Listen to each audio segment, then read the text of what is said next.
Hello all, thank you for coming to the first annual Black History Month Oratorical Contest. My name is Mariam Khalif and I'm the president of the Black History Month Committee.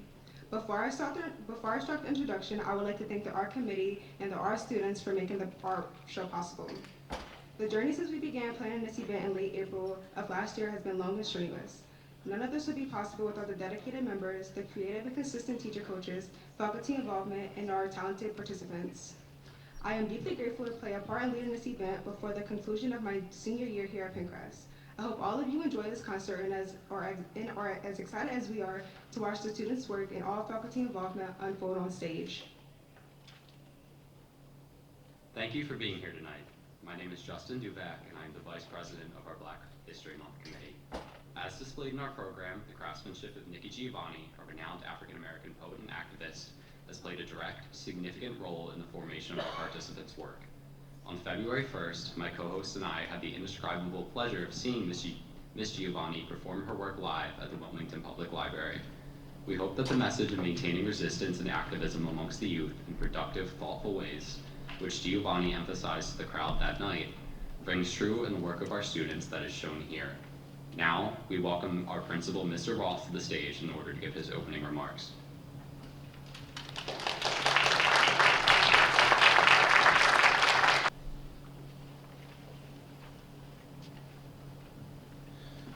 Good evening, everyone. The best things that happen in schools happen when you allow students to lead and you just step out of the way. These kids are absolutely amazing, and I am really excited that tonight is a reality after months and months of their hard work. So I thank you, students, for making this a reality.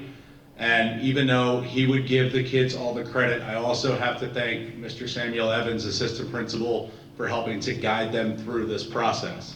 We wouldn't be here tonight without him.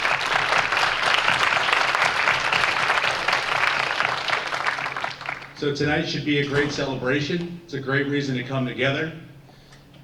But Mr. Evans did challenge me to have a poem ready for tonight, and since I didn't really do that at the Poetry Slam, I figured tonight I would give it a shot, even though I'm sure the kids will be better. The Pullman porters are still among us. They deliver our goods and they drive the bus. We take for granted what makes society run.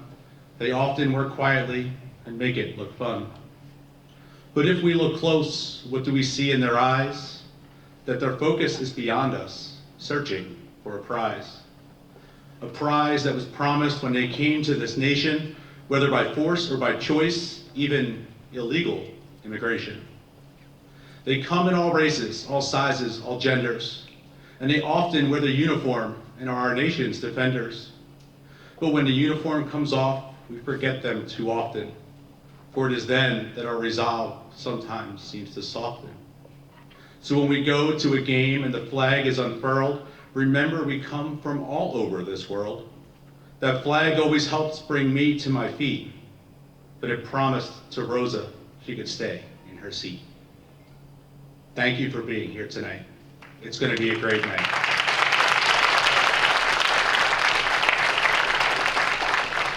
And at this time, it's my privilege to welcome our acting superintendent, Mr. Bill Doherty.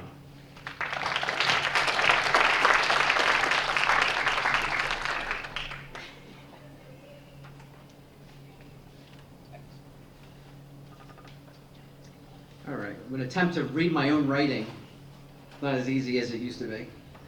I don't know about you, I walked in here tonight and I felt a special kind of energy that I haven't felt in here in quite some time. Really excited to be here. And I just want to point out that this feels like a big night. We're part of something bigger than ourselves tonight. It made me think of what our goals are, our missions are for our district, what our hopes and dreams are. In our district, as you may have heard, we're striving to build this thing we call a culture of dignity. And culture is a funny word, and it has different contexts. But in schools, it generally means this is how we do things around here.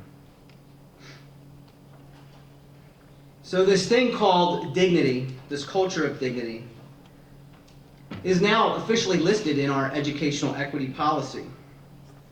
And how we define dignity: an internal state of peace that comes with the recognition and acceptance of the value and vulnerability of all living things, the feeling of inherent value and worth. This policy says that we can honor dignity by presuming competence in others and positive intent, through building partnerships and a sense of community, by building relationships and repairing harm, and through affirming differences and our uniqueness.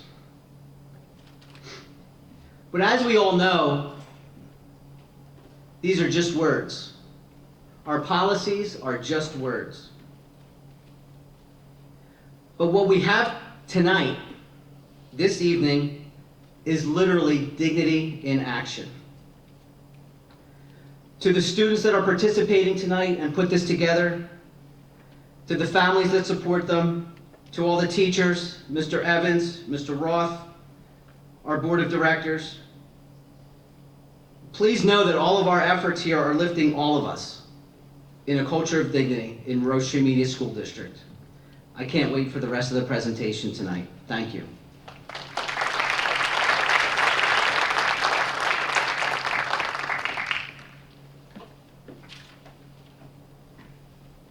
Thank you for that. We now welcome Lonnie Dooley, the treasurer of our committee, onto stage to introduce our theme and inspiration for tonight.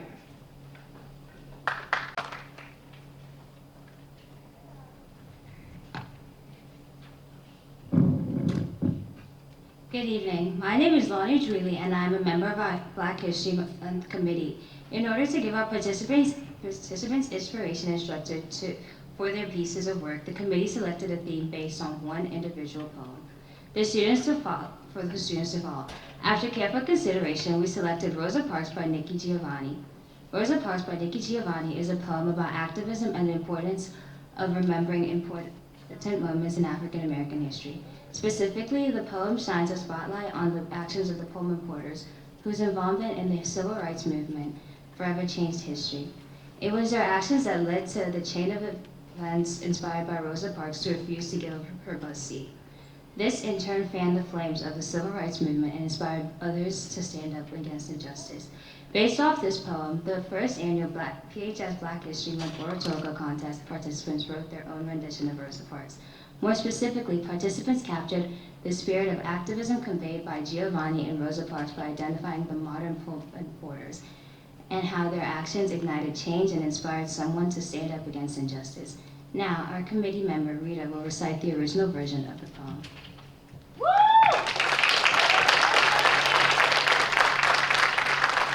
Hello everyone, my name is Rita Tanza, and I will now recite Rosa Parks by Nikki Giovanni. This is for the Pullman Porters, who organized when people said they couldn't, and carried the Pittsburgh Courier and the Chicago Defender to the Black Americans in the South, so they would know they were not alone. This is for the Pullman Porters, who helped Thurgood Marshall go south and come back north to fight the fight that resulted in Brown versus Board of Education.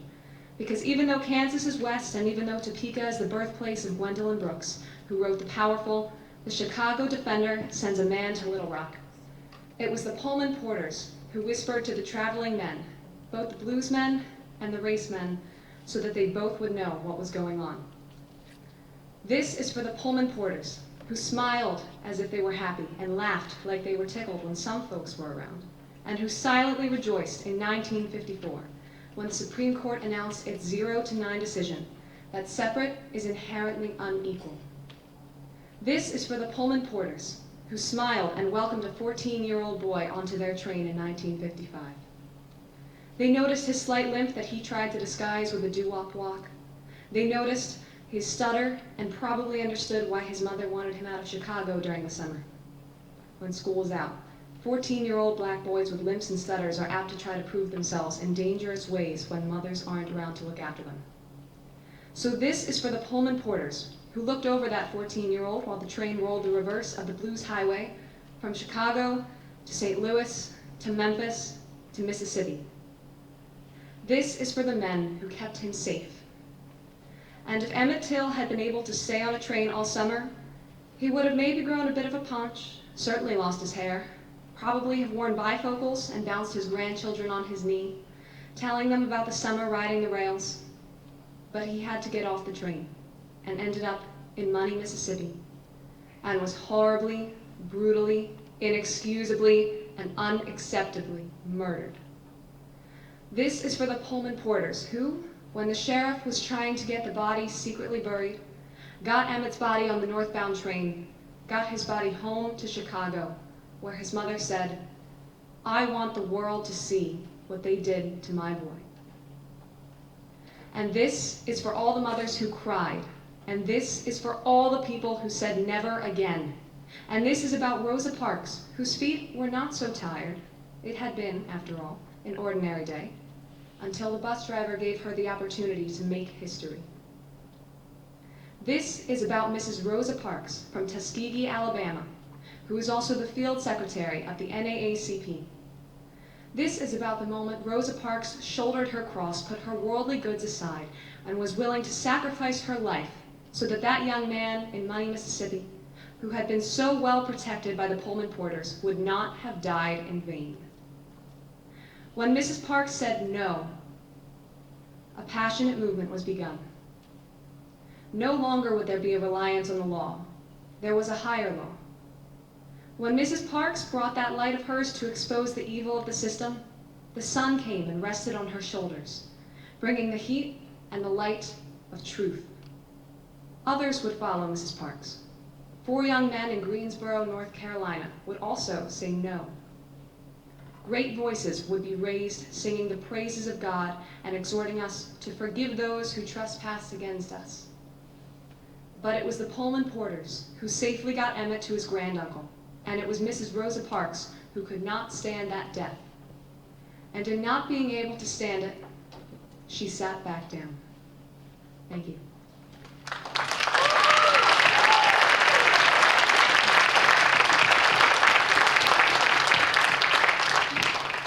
That is the conclusion of the work which inspired this all. But first, before we get into the student performances, we would like to welcome Mr. Weaver and the Penncrest String Ensemble to the stage.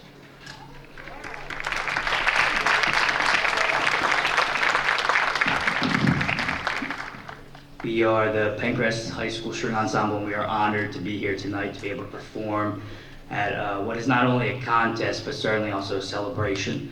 And we have the distinct pleasure of performing Deep River tonight, which is one of the most popular and probably most recognizable African American spirituals.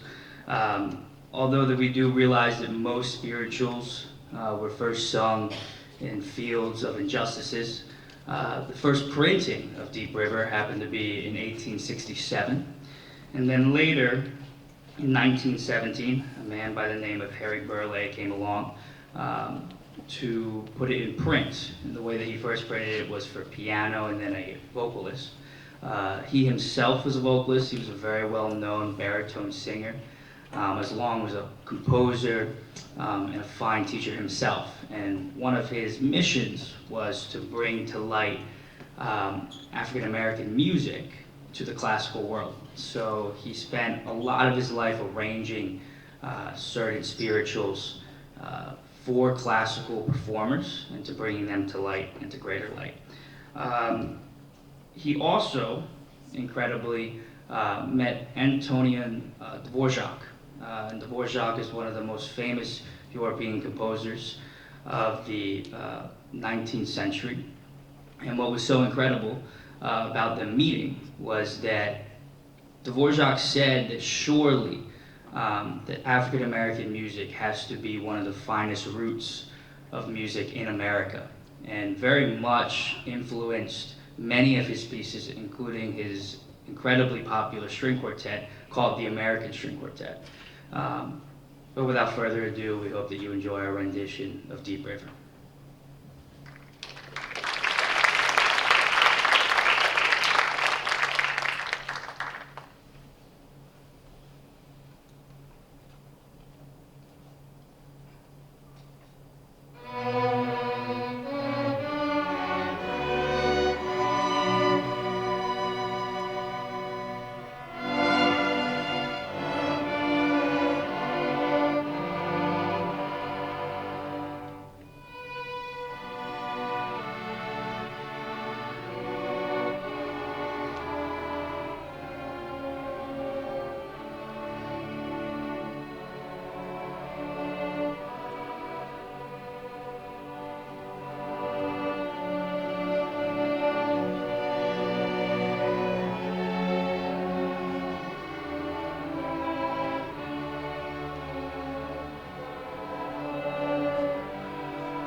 Thank you to Ms. Weaver and the String Ensemble for that wonderful performance. Before we introduce our first contestant, we would like to announce a change in the scheduled programming. Due to a family engagement, we will be having 6 student performers instead of 7. Now we would like to welcome freshman Sydney Whitman to begin our contest.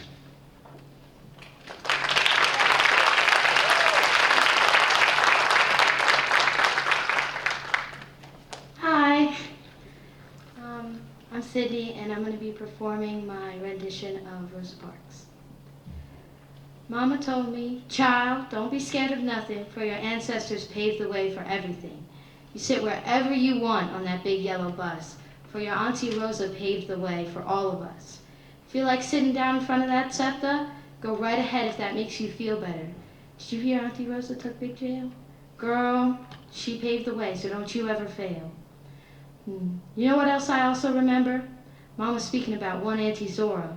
Before Mama got married to Daddy, her last name was Neale, just like Auntie. She said Auntie Zora Neale Hurston lied about her age, so that brown-skinned people like me could know the value of education, how to read a page.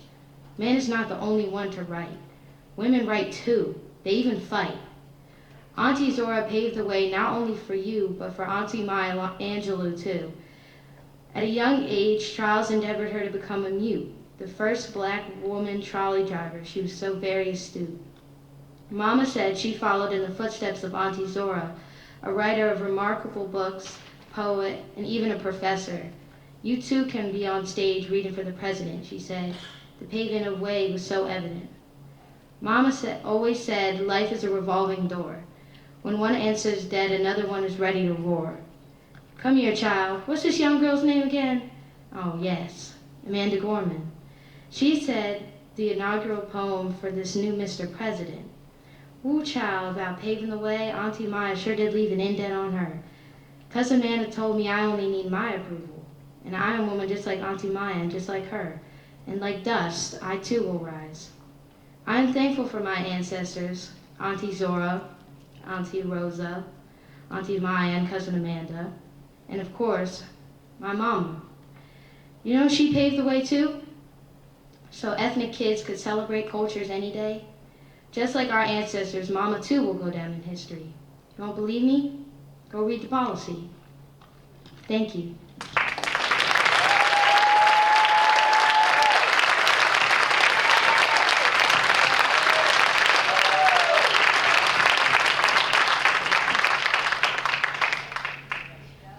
We would now like to welcome our second contestant, Senior Neil Sen, to the stage.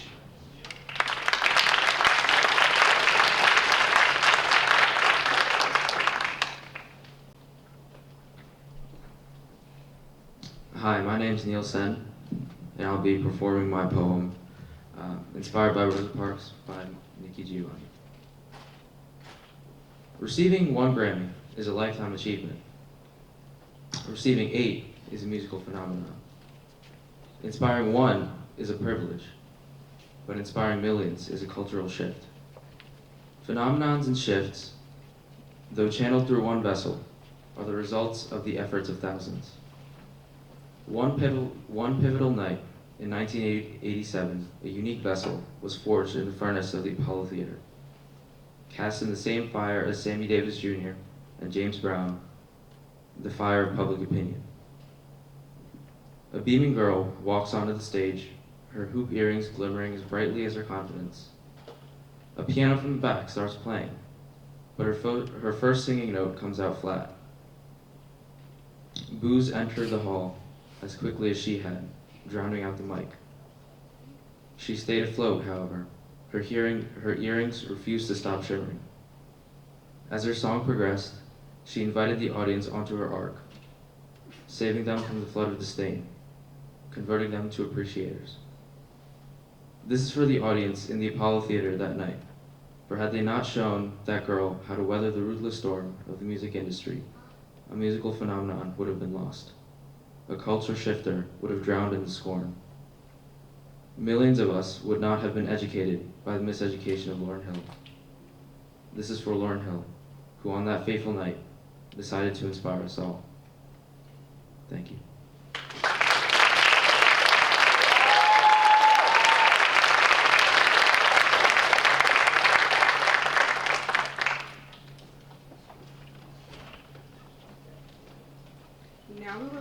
welcome our third contestant from Westtown School, 8th grader Jamila Burgess.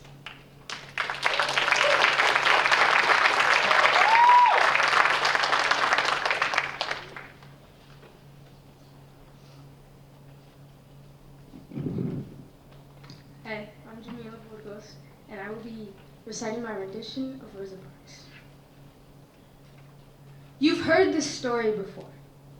Simply different versions, written with different fonts, with different narrators.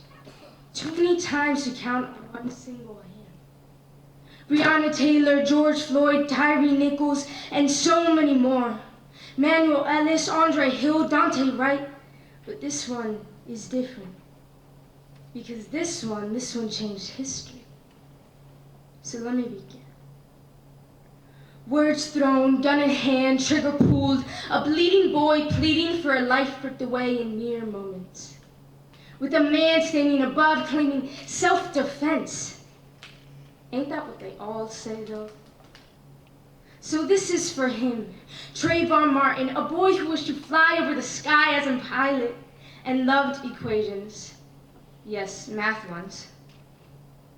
This is for him, this very same boy, walking home with the hood falling low, with Skittles and iced tea held close, just as the gun George Zimmerman would hold only moments later, killing an innocent black boy, killing an innocent 17-year-old.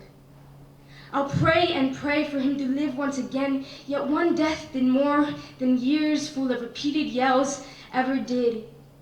And from his bones a movement rose, taking over so many people's lives.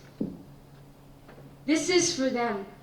Alicia Garza, Patrice Colors, and Opal Tometi, the three strong women that leaped into the air, hoping arms would catch them. And yes, millions of people stood with arms outreached, holding close arm in arm, marching fists high, voices ready to derail what we all have been taught by society for so long. This is for him, Colin Kaepernick, a man who said no more of this, who sat for many days but stayed unnoticed, so switched it up a bit and decided to kneel. This is for him who knelt even as thousands of eyes moved to him, who knelt even as grass caved into his knee, who knelt even as he was unsigned, who kneels every single day. No shame, still speaking and preaching to anybody listening. You see, I've heard the cries of injustice too many times to count. They echo through me as a thought that I'm illegal in 72 countries runs through my head. They ricochet off the walls as my people get sent back to their home countries when home is here, in a place where they thought they wouldn't get killed or harassed. They are thrown at me as I stand here, witnessing 200 anti-trans bills active, a genocide waiting to occur. They are spoken to me as I realize that I was only allowed to get married 8 years ago.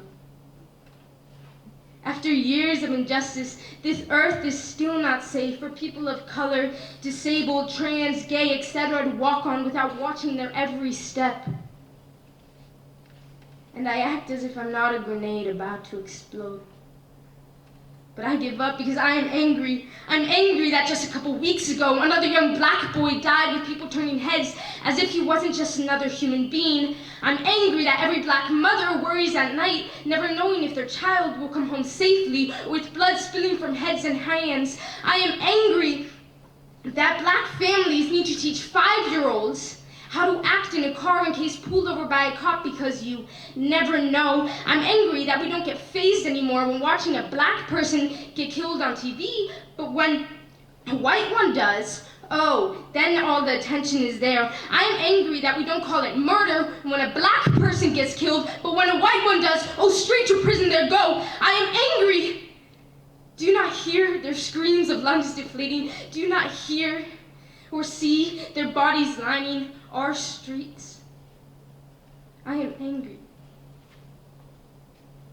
But maybe, Trayvon, maybe if we place our blood, sweat, and tears on the table, holding hands with one another, maybe your death will help save this country.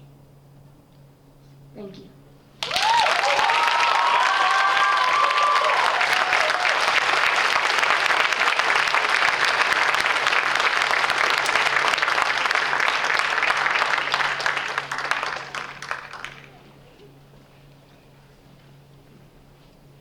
now I'd like to welcome Gabby Persico, the liaison of our committee, to the stage in order to introduce our judges tonight.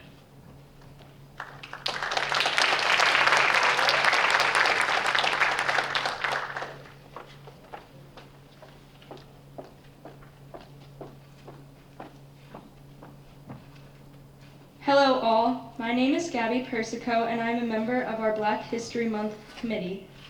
Before we break for intermission, we would like to briefly introduce each of our judges who made the time to be here tonight, allowing this vibrant event to take place. First, we have Mrs. Kelly Yudum, the Director of Equity, Justice, and Belonging for Westtown's Lower School. Next is Dr. Julius B. Fleming, an Associate Professor of English at the University of Maryland, College Park. Then we have Dr. June Elcock Messam, a pediatrician who works out of Wallingford, PA. We also have Fonda Jacobs, the Senior Vice President of Pershing LLC, a global finance firm, and the head of the media chapter NAACP's Youth Council. Finally, we have Dr. Juan Bon, the former superintendent of Chester Upland School District and a graduate of Media High School. Extended descriptions of the accomplishments and careers of our judges are available in the program. Thank you. Before we continue, we could ask the crowd to give our contestants that have already performed one more round of applause, please.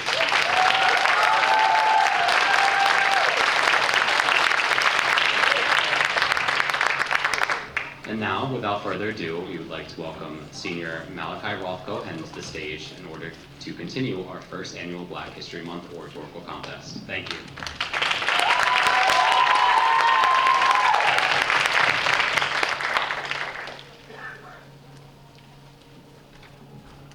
Hello, my name is Malachi Rothko.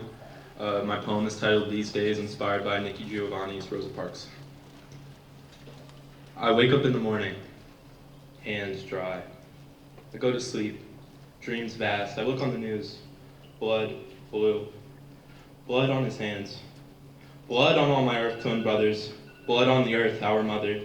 Blood spilled by another. Till I decide to turn off the TV. Till never got to decide. Till 1955. Till everyone ignored his cry. People didn't understand. A mutilated face and a battered body, hurt but still held high. All those that came after will never sleep an eye, put in our places by those who live above the trees, unlike you and me. Still in our spots we're growing restless, you see. Red, white, and blue tauntingly wave. Freedom rings to those that behave. A daunting fight made for the brave. Civil disobedience just to not be treated like slaves. Now I look to current day, where people like Greta Thunberg are fighting to prevent the world from decay. Modern day Pullman porters like you and I, fixing the system, avenging the slave, hoping for another Rosa Parks or MLK. Seeing activists in our music like K-Dot and JID, speaking the words of the people through music and melody, spreading the truth to those too ignorant to hear. Though the hate they cause, the music still infiltrates ears. Why must blood dribble to cause tears? Music used to spread a message to all those near. Why hate when love overcomes fear? Why hate when love overcomes fear? Why hate when love overcomes fear?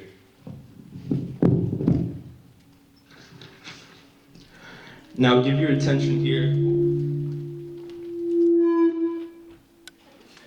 Now give your attention here. I must step away. Just the things not said in my poem that won't line up in a correct way. Hand of God be ridden from my sight. Alas, in front of me dividing these two great lands. Of my mother and father, cursed plans, we attempted fate and got altered. Bless the sands for the days we are not lambs to the slaughter. Bless these hands for they have felt the wall. As hate dissipates, I see fate brings love to all. Thank you.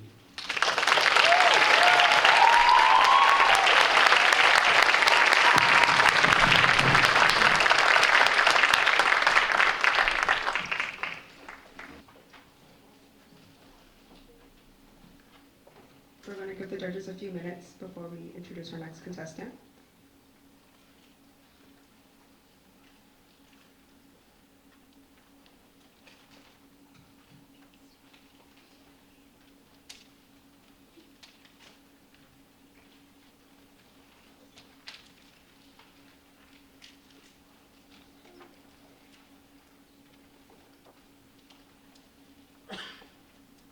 We would now like to welcome our fifth participant, Junior Tehofatso Dwili, to the stage.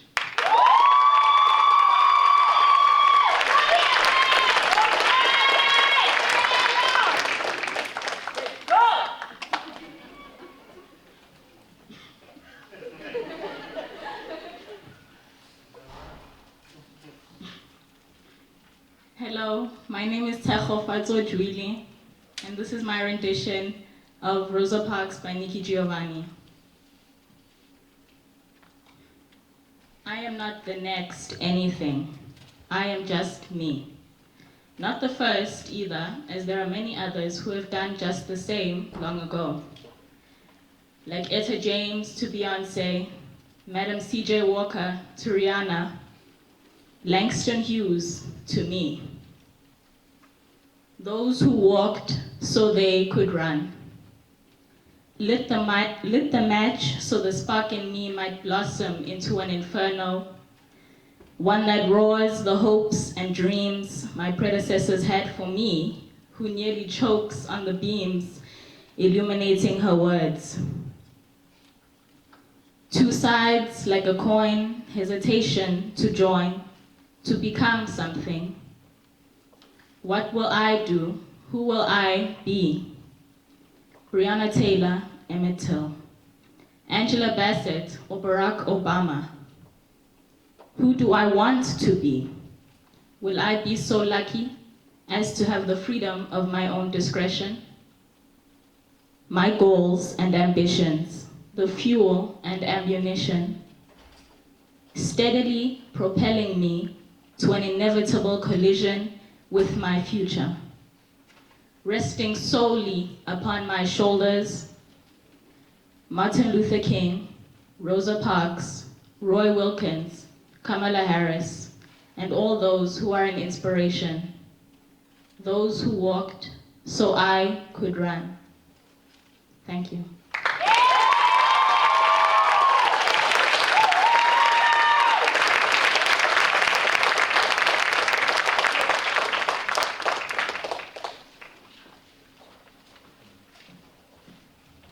We will now give the judges a few moments to complete the rubrics before we announce our final participant.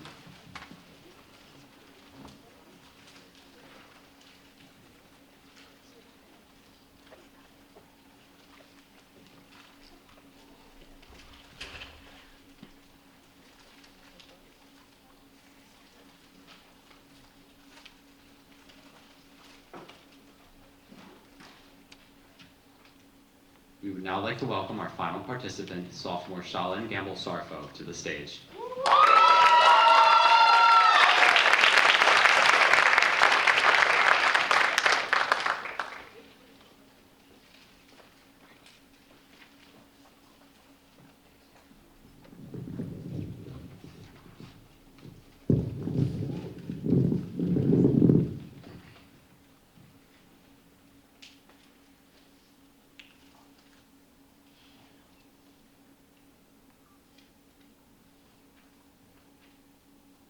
Martin Luther King, a dream, born in Atlanta.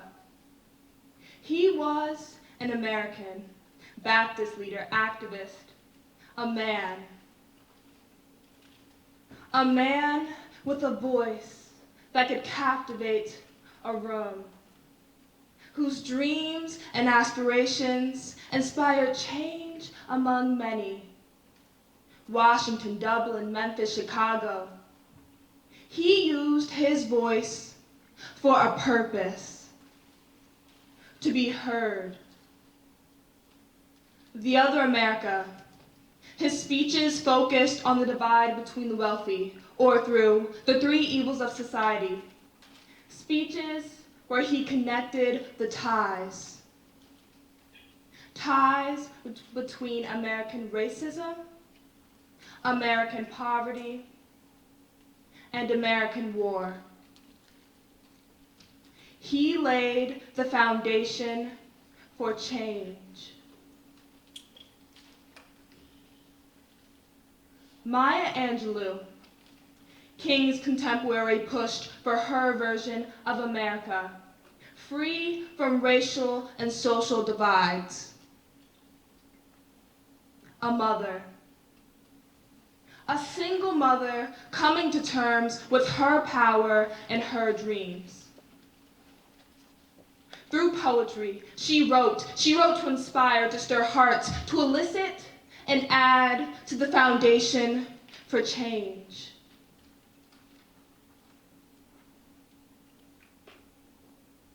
She didn't follow the rules, defied them no matter who judged or hated her for it.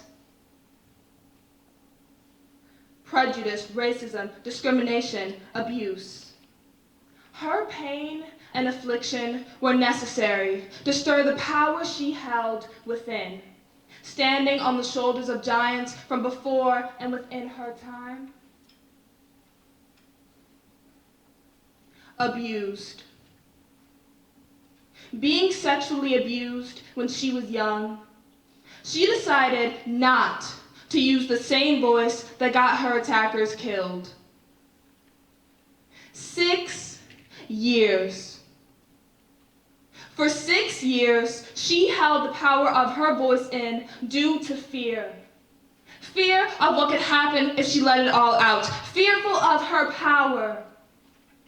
Not until she realized just how powerful she was. The hurt, pain, power, all rising to the surface, begging to be free. She shared her wisdom with others and set new definitions for how far she could go.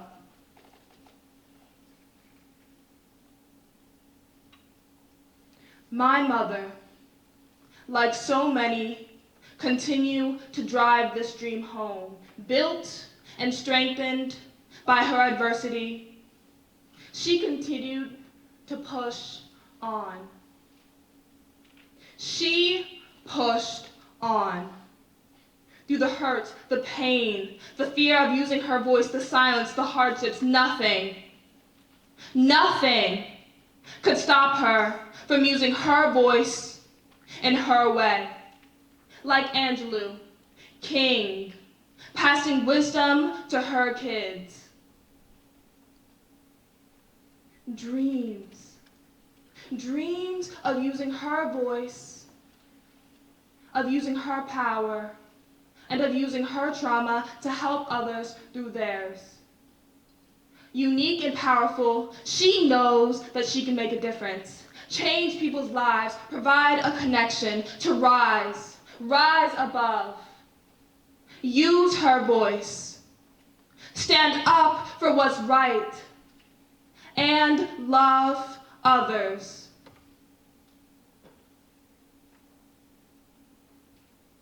Now, it's my turn to create, to use my full potential, to use my voice, my words, myself, and my dreams. And it's your turn. Use your voice. Stand up. Don't hold back. There is so much potential inside of us all. But it is our decision. Like King, Angelou, my mother. The foundation has already been set. Dare to let your story unfold. Thank you.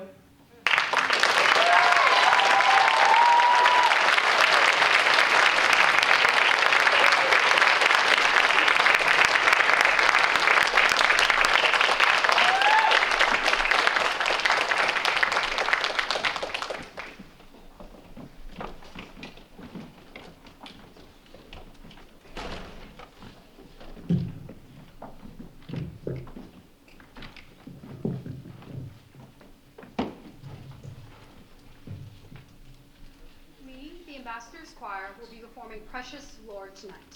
All right. The version you will hear was arranged by Arnold Sevier and was originally composed by Thomas Dorsey. Dorsey was a prolific composer of both sacred and secular works. He was born in Georgia, but worked in Chicago playing house parties to cover money for his rent. These so-called rent parties played a significant role in the development of both jazz and blues music, which are the foundations to many modern styles of music today. In 1926, Dorsey was stricken with a severe illness that resulted in his conversion to Christianity and active involvement within the Pilgrim Baptist Church of Chicago. There he began composing gospel works and became one of the first to use that term. Upon the tragic death of his wife Nettie and infant son in childbirth, Dorsey was lost in grief and almost gave up on his faith. One night, to soothe his troubled mind, he sat down at the piano to play music. He remembered an old melody from his Sunday school days and began to play it. Adding his own words to it, it came as an inspiration, and he brought it with him to his church congregation. It has since been dubbed the national anthem of gospel music and is definitive of the genre. The lyrics speak to those who have suffered significant loss or pain and have transcended Dorsey's original grief to become an iconic part of the civil rights movement. It was Martin Luther King Jr.'s favorite song and was sung at the rally in Memphis the night before his assassination. Thomas Dorsey was the first African American elected to the Nashville Songwriters Hall of Fame and the Gospel Music Association's Living Hall of Fame. Our version draws inspiration from the Aeolians of Oakwood University, whose rendition is breathtaking and can be found on YouTube. Thank you for listening, and now please enjoy Precious Lord by Thomas Dorsey, arranged by Arnold Sevier.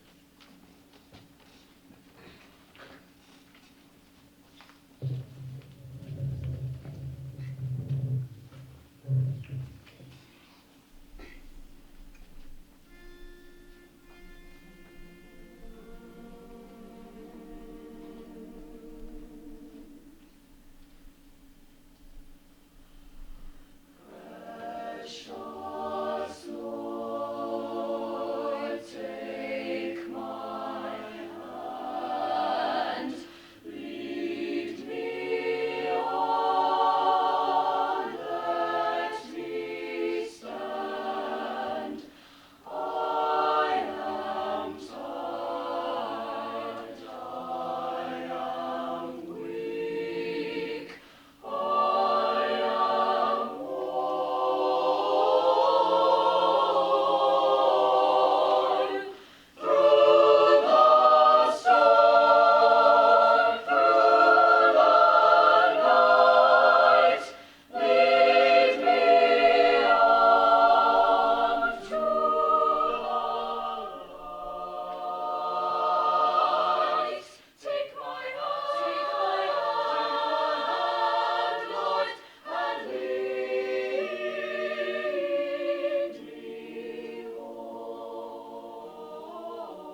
Now we have the long-awaited results of our first annual Black History Month Oratorical Contest. Our runner-up and second place winner is Shalyn Gamble Sarko.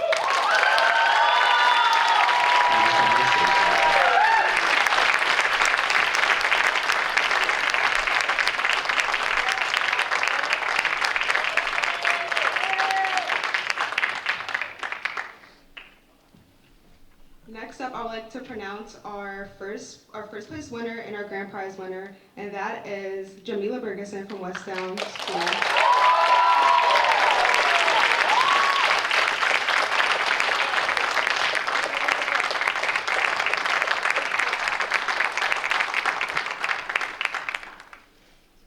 Congratulations to our winners and everyone involved in making this event the successful conclusion to Black History Month, which it was. Thank you to all our participants for their contributions tonight, and to the NAACP Youth Council for sponsoring our event. Another big thank you to our teacher coaches, Mrs. Razone, Mrs. Gregg, Mrs. Host, Mr. Gruzes, Mrs. Lovitz, Mrs. Heaton, and Mr. Del Prado, the school board of directors, our principal, Mr. Roth, our faculty sponsor, Mrs. Kelly, our art department, Mrs. Manioni and Mrs. Kenya, and our superintendent, Mr. Doherty, for their support in organizing this event. We now turn the microphone over to Mr. Roth for his closing remarks.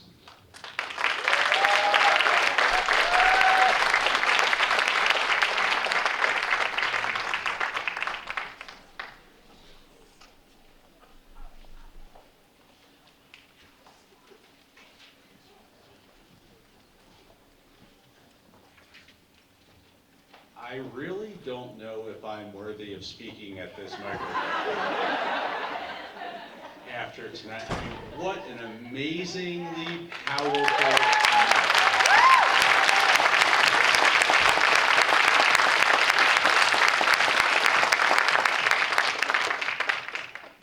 We tend to hear the negative about everything, right? Doesn't matter if we turn on the TV or you look at social media or whatever it may be.